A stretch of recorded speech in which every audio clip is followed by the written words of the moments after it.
오늘 예배드린 여러분 하나님 은혜가 함께 하시기를 주 이름으로 축복합니다.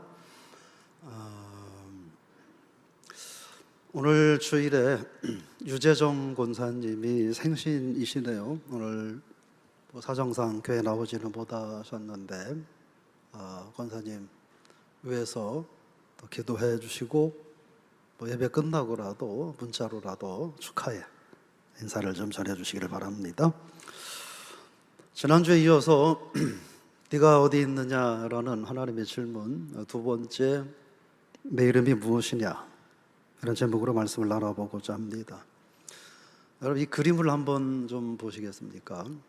이 그림이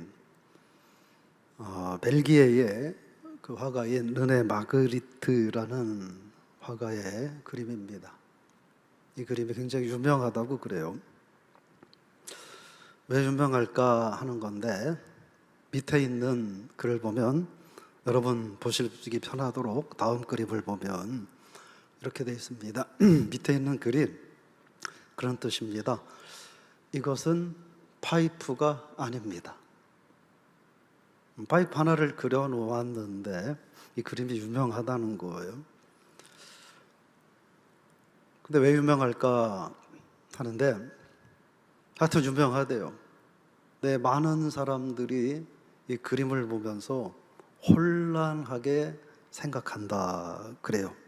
왜 혼란하냐면, 그림은 파이프를 그려놓고 밑에는 이것은 파이프가 아닙니다, 이렇게 글을 써놔가지고 사람들이 혼란스러워 한다는 거예요.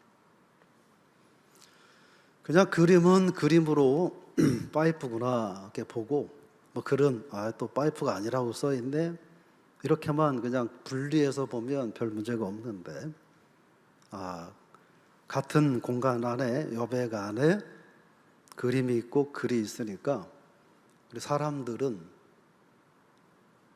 본능적으로 저 글과 그림을 이렇게 연결을 시키려고 한다는 거죠. 그래서 이게 왜 그림이 파이프가 아니지 하면서 혼란해 한다 하는 거예요. 르네 마그리트라는 작가의 의도는 이 그림을 통해서 사람이 어느덧 이름, 명칭이라는 걸 갖고 살면서부터 그 본질, 그 실체가 뭐냐는 관심이 없고, 그거보다 그 이름이 뭐냐를 더 중요하게 여기며 살고 있는 거 아니냐, 그런 걸 좀 말하기 위해서 했다고 해석을 합니다. 그러니까 작가의 의도는 제발 드러난 이름이 뭐가 중요하냐, 그냥 파이프면 파이프인 거지, 저걸 라면 봉지라고 한들 뭔 상관이냐, 그건 파이프인데, 이런 얘기인 것 같아요. 그래서 저는 이거를 이렇게 그림을 보면서 가만히 생각을 하다 보니까, 진짜 본질보다는 드러난 것을 너무 귀하게 여기며, 명칭을 중요하게 여기며 살고 있는 게 아닌가. 근데 사실 어떤 면에서는 이름이 그 사람의 본질을 다 설명해 주는 경우도 있습니다. 그죠? 그리스도, 하나님께 기름 부음을 받은 자, 메시아라는 거죠. 이름이 물건을 정의한다고 해석할 수도 있고, 이름이 그 사람의 본질을 보여주는 거라고도 말할 수 있다. 저와 여러분들은 누구예요? 부모님이 정성껏 지어주신 이름도 있지만 우리에게는 하나님이 허락해 주신 이름도 있어요. 부모님은 저에게 이후용이라고 하는 이름을 지어주셨지만, 하나님은 저에게 그리스도인, 그리고 신앙생활하면서 목사라는 이름도 주셨죠. 오늘 본문 이야기는 야곱이 20년간 하란에서 피난살이를 하다가 고향으로 돌아오게 됐습니다. 대략 그때 당시에 야곱의 나이는 100살 가까이인 97살 정도가 됐고, 아버지 이삭의 나이는 60살에 야곱을 낳았으니까 157세 정도 된, 요즘으로 생각하면 인생 경험할 만큼 경험하고 인생 굳은 일, 좋은 일 해볼 만큼 다 해서 좀 초연할 수 있는 이런 나이일 것 같은데, 근데 에서는 20년 전에 자기를 화나게 했던 그 일을 아직도 잊지 못하고 분노에 차서 복수의 칼을 갈고 있습니다. 이 사실을 알게 된 야곱이 야복 강가에서 모두를 다 떠나보내고 혼자 한밤중에 하나님과 인생을 건, 목숨을 건 혈투를 벌이면서 일어났던 일들입니다. 그때 하나님께서 오늘 야곱에게 물으십니다. 내 이름이 무엇이냐? 이렇게 물으셔요. 27절에 보니까 그 사람이 말하되 내 이름이 무엇이냐? 이렇게 묻습니다. 여러분, 지난주에 말씀드린 것처럼 아담아 너 어디 있니? 하와야 어디 있니? 라고 부를 때 하나님이 몰라서 물은 게 아니었잖아요. 오늘 마찬가지도 이 야곱에게 내 이름이 무엇이냐?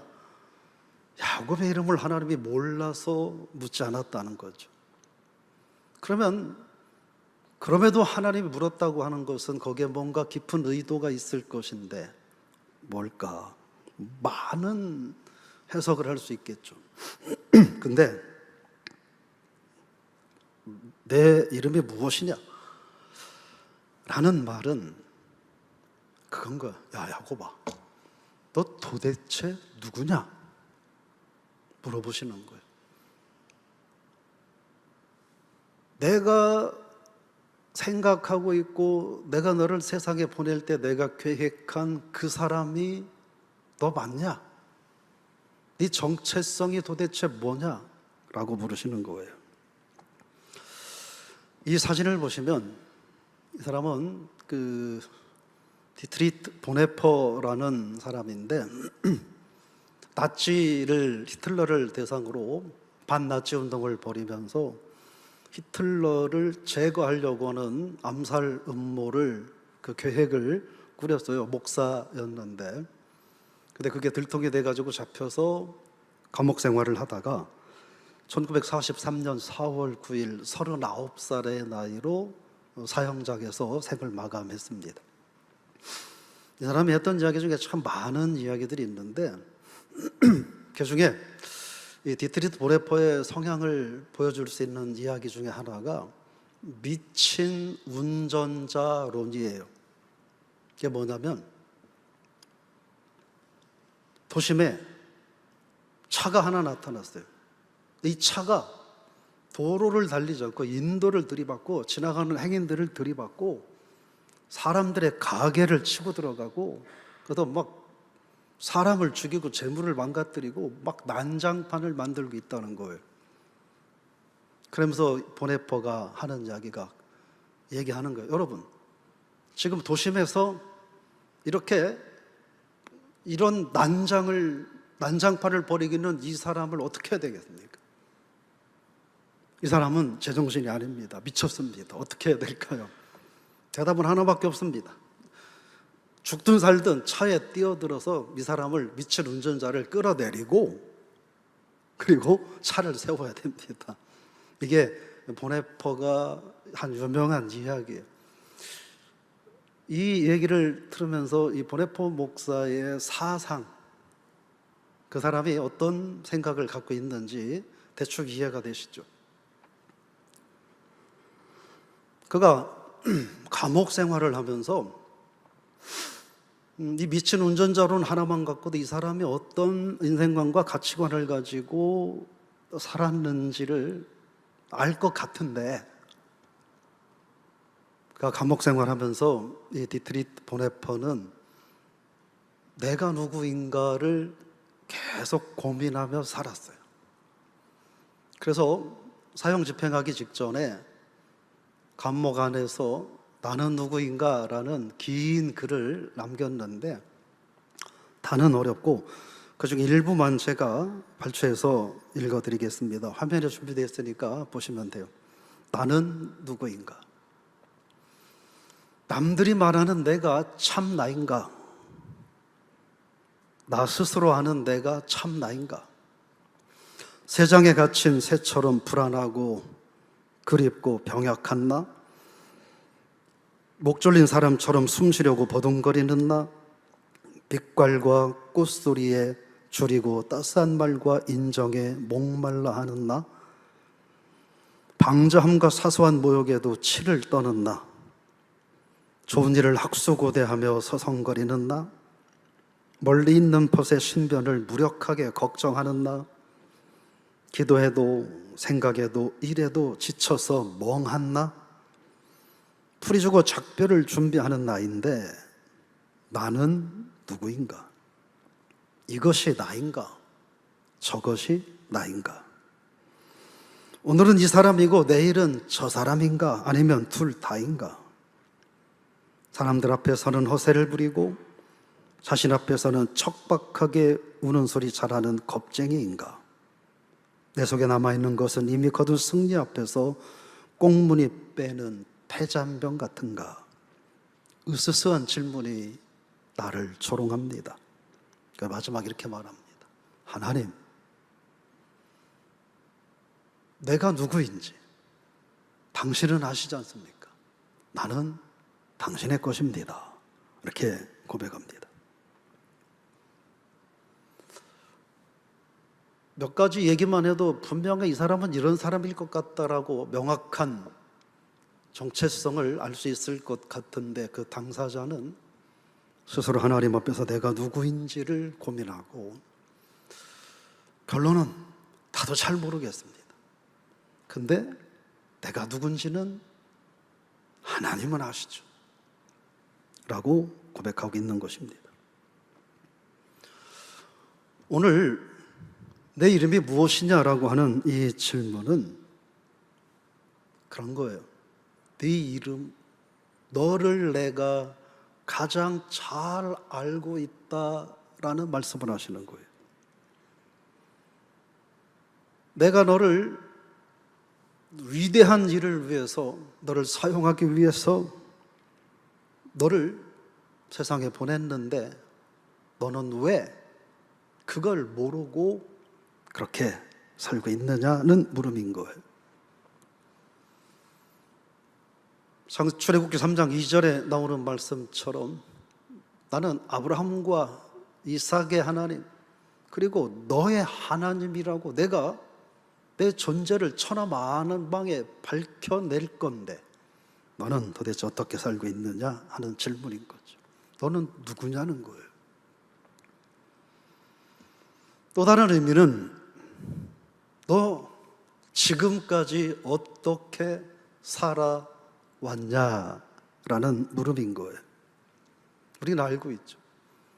20년 전에 아버지를 속이고 형을 속이고 분란이 일어나서 살기 위해서 외삼촌한테 가서 20년 동안 죽어라 일만 했습니다. 일만 했습니다. 돈 많이 벌었어요. 동산, 부동산 어마어마하게 챙겼어요. 왜요? 인생 뭐 있는가? 그래서 인생 한번 폼나게 살고 싶어서 20년 동안 죽어라 일만 했습니다.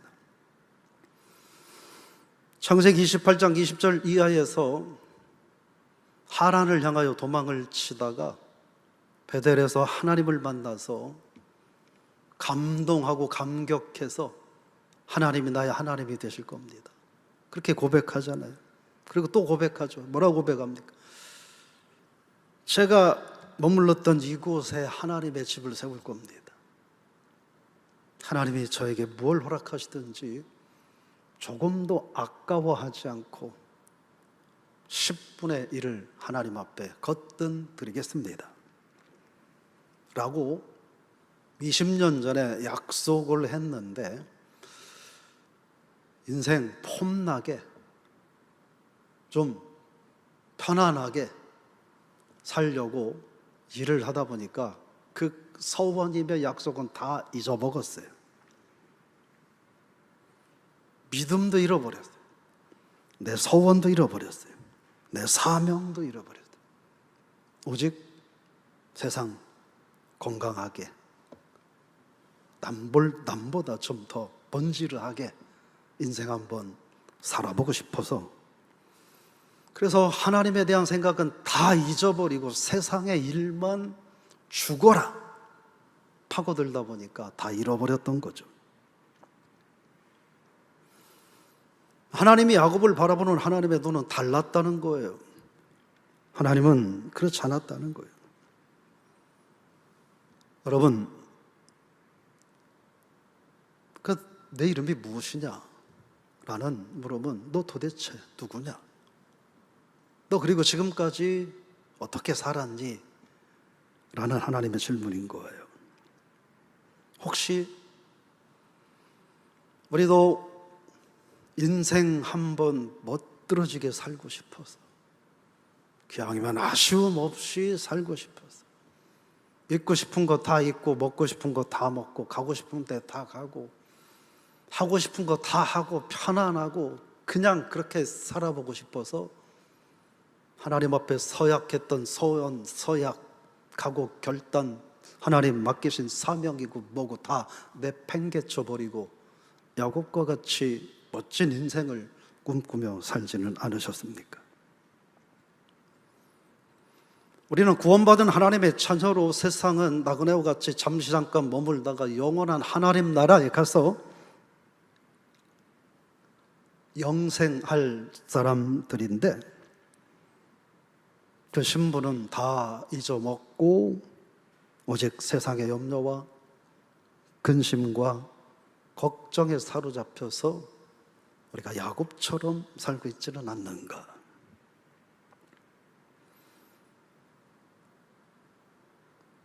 하나님과 영원히 살 것이라고 한다면 그냥 우리끼리 얘기니까, 하나님을 맨 우선에는 혹시 못 논다 하더라도 그다음 두 번째 정도는, 남편이 중요하니까 남편을 하나님보다 앞에 놓는다 하고 치고, 그 남편 다음 아니면 자녀 다음 정도에는 그래도 하나님은 좀 놓고 살아야 되지 않겠습니까? 근데 그렇지 않잖아요. 남편, 자녀, 돈, 내 편안함, 건강, 내 자존심, 그런 거 다 놔두고 맨 뒤에 혹시 우리가 하나님을 놓고는 살지 않습니까? 하나님이 우선이어야 하는데, 내가 우선이고 하나님 영광이 우선이어야 하는데 내 이익과 유익과 편안함이 우선인 삶을 살지는 않는가? 그래서 이 질문은, 또 다른 의미는 그럼 너 앞으로 어떻게 살래? 라는 질문인 거예요. 어떻게 살래?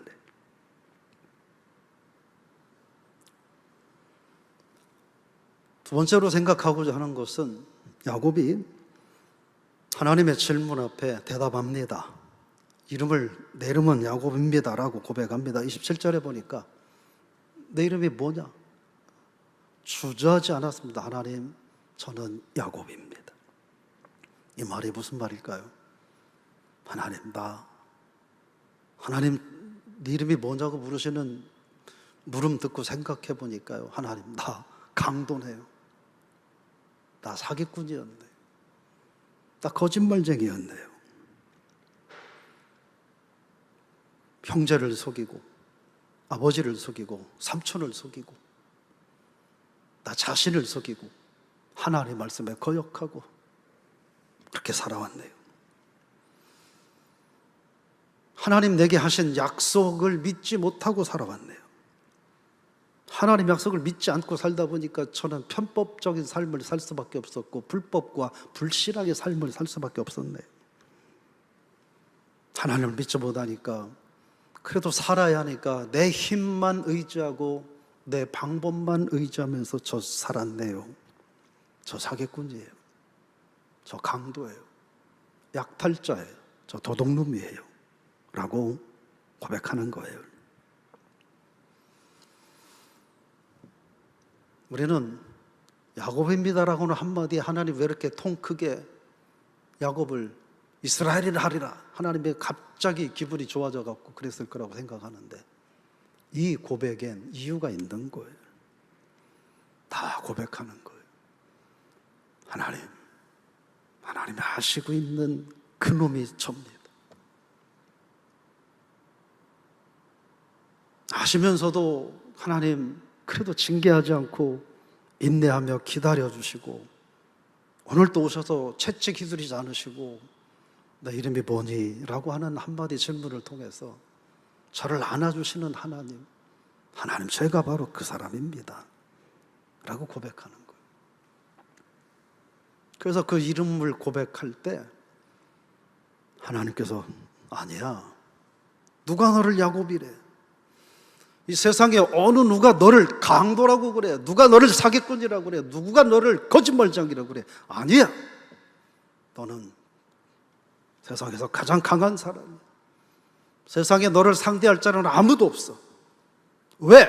너는 나를 이겼기 때문이야 라고 하나님이 말씀해 주시는 거예요. 그래서 오늘 말씀해 보니까 28절에 하나님과 사람과 싸워서 이겼다는 거예요. 우리 상식적으로 알고 있어요. 천하의 약탈꾼, 천하의 강도, 천하의 사기꾼, 거짓말쟁이, 그런 정도가 어떻게 감히 하나님과 싸워서 이길 수 있겠어요? 불가능한 걸 우리는 알고 있어요. 근데 하나님은 얘기하시는 거예요. 내가 누구인지, 내가 어떻게 살아왔는지, 앞으로 내가 어떻게 살지 하나님 앞에서 고백하고 회개하고 결단하는 자는 다 달라진다는 거예요. 그 자체가 변화된 삶을 산다는 거예요.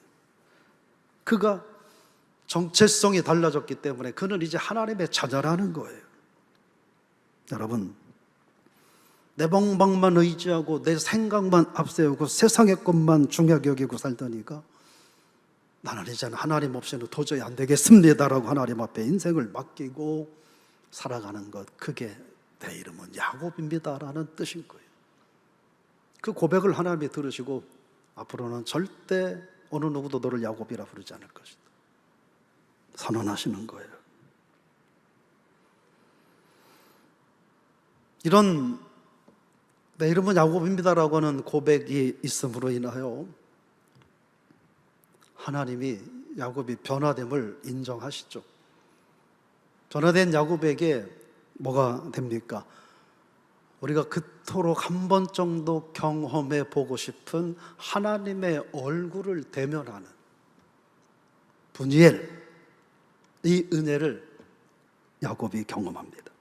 오늘 30절, 31절에 야곱이 그곳 이름을 분이엘이라 하였다. 내가 하나님과 대면하여 보았으나 내가 죽지 아니했다. 31절에 보니까 분예를 지날 때 해가 떴다 라고 말하고 있습니다. 분예는 하나님의 얼굴이라는 의미입니다. 정체성이 달라진 야곱, 내 지나온 삶을 다 고백하고 나 이제는 하나님, 진짜 하나님 자녀답게 한번 살아보겠습니다, 회개하고 결단하는 야곱에게 보여주시는, 그런데 부들부들 떨고 두려워하는 모습이 아니라 승리하는, 승리의 하나님을, 너는 승리자야 라는 하나님의 얼굴을 보여주셨던 거예요. 저와 여러분의 삶에 어떤 환경이 있든지 이 분이엘의 은혜를 여러분 모두가 경험하실 수 있기를 주의 이름으로 축원합니다. 축원합니다. 분이엘의 은혜를. 근데요, 우리가 생각해 보면 분열의 은혜가 야곱이 잘 나갈 때 이 은혜를 경험하질 않았어요. 인생의 막다른 골목에 섰을 때 분열의 은혜를 경험했습니다. 아무도 없는 고난, 고통을 당할 때 하나님이 찾아오셔서 그리고 하나님의 얼굴을 보여주셨습니다. 허벅지 관절이 마비가 될 때 하나님께서 그를 만나주셨습니다. 이런 분열의 은혜를 경험하니까 어떤 일이 생겼나요? 죄의 문제가 해결됐습니다. 지난 20년 그 이상의 삶 동안 살았던 야곱의 모든 문제들 하나님이 다 덮어주셨습니다. 그걸 어떻게 볼 수 있냐면, 원래 하나님의 방식대로 하면 나는 아브라함과 이삭과 에서의 하나님이라고 하는 게 맞는 거예요. 근데 하나님은 사기꾼, 약탈자, 강도, 거짓말쟁이, 아브라함과 이삭과 야곱의 하나님이라고 선언하십니다. 여러분, 이것이 분열의 은혜가 우리에게 주는 또 다른 기쁨이에요. 또 어떤 일이 있었습니까? 지난 20년 동안 더 커지고 더 복잡해지고 더 심각해진 형과의 문제가 해결됐습니다. 창세기 33장 4절 뭐라고 되어 있습니까? 에서가 달려와서 야곱을 맞아요 안고 서로 목을 어긋 맞추어 입 맞추고 서로 우니라. 이건 원래는 없었던 그림인 거예요. 야곱이 보이기만 하면 형 에서가 칼을 들고 나가서 동생의 목을 쳐버리는 거였어요. 근데 분열의 은혜를 경험하니까 그 20년 동안 얽혔던 문제가 눈 녹듯이 해결됐습니다. 31절에 보니까 이렇게 나와 있어요. 분열을 지날 때 해가 떠올랐다. 이 해는요, 지금 우리 옆에 떠 있는 저 해와 마찬가지입니다. 똑같은 해예요. 근데 야곱이 어젯밤에는 해가 없었어요. 그리고 어젯밤에 야곱에게는 내일 해가 떠올라도 나는 여전히 야곱일 수 있었고, 자칫하면 형에게 단칼에 목이 날아가고 처자와 모든 재산들 다 뺏길 위기에 처해 있었어요. 즉 소망이라고는 찾아볼 수 없었던 것이죠. 근데 같은 해가 떠올랐는데 그 해가 아니라는 거예요. 사랑하는 성도 여러분, 지금 떠오른 저 태양이 여러분에게 어떤 태양이 되길 원하십니까? 분이엘의 태양이 될 수 있기를 주 이름으로 축원합니다. 태어나면서부터 믿음의 가문에서 태어나서 때로 방황도 했지만 그러나 하나님 믿음 안에서 끝까지 살아보겠노라고 다짐하고 살아온 분들, 한 50년 전부터 예수 한번 제대로 믿어보고 온전한 신앙으로 살아봐야 되겠다라고 각오하고, 어떤 분들은 20년 전에, 어떤 분들은 1년 전에 내가 세상 살면서 하나님 기뻐하는, 하나님 영광 돌리는 그런 멋들어진 믿음의 삶 한번 살고 싶다고 생각하고 신광명교회라는 공동체 아래 모인 저와 여러분들에게, 우리가 그렇게 하지 못하는 경우도 많지만 그러나 그래도 하나님 영광에서 한번 쓰임받는 인생 되보고 싶고 하나님 기뻐하는 삶 한번 제대로 한번 살아보고 싶어하는 그런 인생 되기를 소망하는 저와 여러분에게 하나님이 오셔서 묻는 거예요. 내 이름이 뭐냐? 넌 도대체 누구냐? 지금까지 어떻게 살아왔니? 그리고 앞으로 어떻게 살겠느냐? 라고 물으시는 거예요. 여러분, 이 질문 앞에 뭐라고 대답하실 수 있겠습니까? 대답해야 돼요. 물으셨잖아요. 소망하기는 저 여러분들이 하나님, 저 야곱이었습니다 라고 고백할 수 있다. 꼭 그 고백이 아니라도 내 이름이 무엇이냐? 라고 물으시는 하나님의 물음 앞에 적어도 면피성 대답은 하지 않을 수 있는. 왜요? 다 알고 물으시니까. 어떻게든 좀 나를 포장하고 어떻게든 내 인생에 경제적으로 물질적으로 또 뭐 건강, 세상 명예, 권세, 세상살이 편하게 하는데 혹시나 불편할까 해서 마음에 없는 대답이 아니라 그냥 짧은 한마디의 대답이라 하더라도 하나님 앞에 정직하게,